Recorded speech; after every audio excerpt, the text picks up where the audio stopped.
Posible umanong isaalang-alang ng International Criminal Court ang asal ng kampo ni dating Pangulong Duterte at kanyang mga taga-suporta kaugnay ng hiling nitong interim release o paglaya habang dinidinig ang kaso. Ang iba pang posibleng kondisyon para dyan sa pagtutok ni Maki Pulido. Umaasa ang kampo ni dating Pangulo Rodrigo Duterte papayagan siya ng International Criminal Court na pansamantalang makalaya sa pamamagitan ng mekanismo na interim release. When I make an application for interim release, you'll know about it because it'll be published on the court website. Right. But it's a sure thing, essentially. Ang pasya ng korte nakadepende sa mga kondisyong nakasaad sa Article 58 ng Rome Statute. Sisipot ba ang suspect sa mga pagdinig ng korte? Hahadlangan ba niyang investigasyon sa kaso? At gagawa pa ba siya ng mga krimen na kinasangkutan niya? Sa Rome Statute, pwedeng warrant of arrest or pwedeng summons. Now, obviously, hindi inisyo yung summons kasi nakita ng korte na hindi siya kusang pupunta kung summons lang. So, warrant of arrest.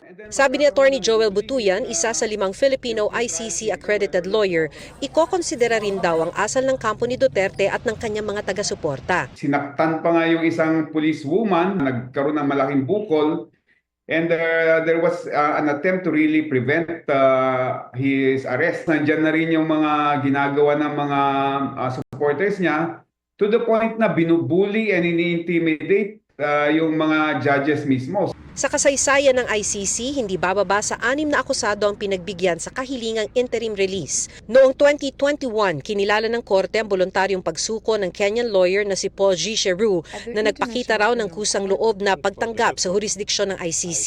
Mababa rin daw ang parusa sa kaso niyang panunuhol sa mga testigo.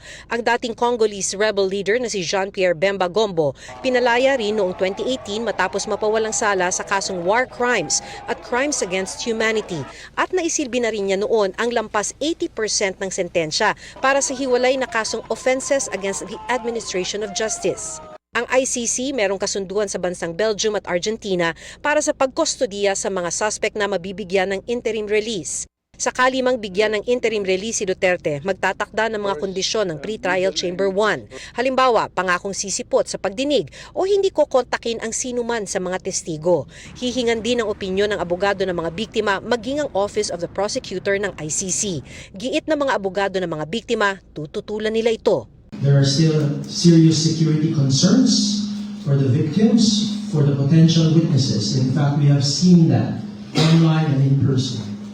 Secondly, Mr. Duterte, as stated in the arrest warrant, is still a very influential man. Ano man daw ang maging desisyon ng Pre-Trial Chamber 1 kaugnay ng interim release, nire-review ito ng korte kada taon para tignan kung may nagbago sa sitwasyon. At kahit napalaya na, maaaring muling mag-issue ng arrest warrant ang Pre-Trial Chamber. Para sa GMA Integrated News, Maki Pulido, nakatutok, 24 oras.